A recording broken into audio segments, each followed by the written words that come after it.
into the future, that the priority for Oflog is to get the metrics up and running. But they are thinking about exactly that, I know. It's a good question. How accessible is it for somebody travelling, somebody in Blackburn, how accessible is the site? I think it's very accessible. If you go on it, you just type in your postcode and councils pop up in your area, and then it's just, there are different services you can look under, and then they have quite a clear pictorial representation of your council relative to other statistically similar councils. When you say statistically similar, what do you mean by that? They use underlying statistical statistical neighbours. So basically you don't look at the council who's just next door to you, you look at other councils across the country that have the same characteristics in population terms as your council. And so when you go on the website, you can see that an individual council you look at is highlighted on a distribution, but it also highlights other councils that are similar in terms of the underlying characteristics of the population. Exactly. And they've used material in order to make statistical neighbours with other experts in the sector. It's quite an established methodology, but of course it's something that's really important to local government, quite rightly, that you're not compared on a sort of apples and pears basis. You're compared with other councils that face similar opportunities and challenges as yourself. Blackburn with Ribble Valley just wouldn't be. No, I don't think that wouldn't be a fair comparison. Minister, have you tried it? What? Tried access? No. That's a pleasure I have not availed myself of. I'm reserving that for a special treat. Do we know how many members of the public to date have used the Data Explorer? I don't, but I would have thought that Oflog's data managers would. So again, I'm afraid that's another question to ask Mr. Goodman. Okay. I think so. One of the things I think Mr. Goodman also said is that Oflog are keen to make the site yet more accessible and user-friendly, and he's also reflected with the committee that one of the things they're interested in learning from is how many members of the public are using the site. So making it more and more accessible, that's part of their own measures of thinking about their success and their impact on people, because if members of the public are using it, then that will tell us something. And of course that's measurable, isn't it? Exactly. If you know how many have used it to date and going forward, do we know if there's been any feedback from the public? I think it's as covered in the earlier evidence session. I'm not sure they've gathered feedback directly from the public themselves, but when they talk to practitioners in councils, people have offered helpful insights into just how the data is laid out, how to make it yet more transparent, and to make various improvements. And Josh Goodman has a team that includes some people who are real experts at data presentation and analytics, the real experts on that. Yeah, but the Minister said earlier it was important that the public could read it and understand it. Yeah. So I think it is important to get feedback from users. It would be my hope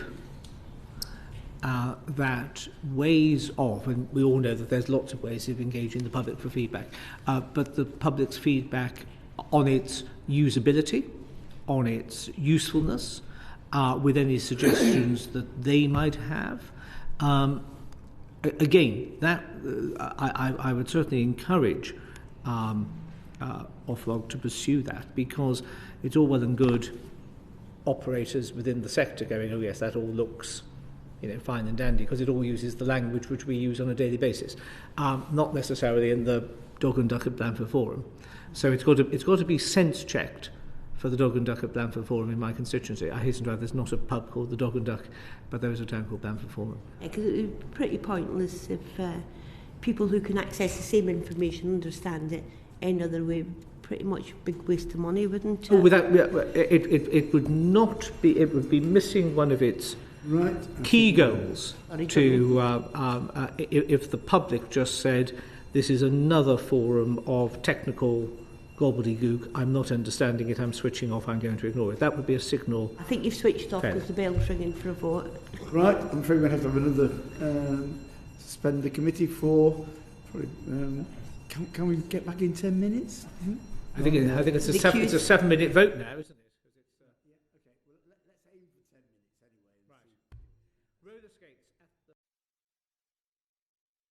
The proceeding is currently suspended.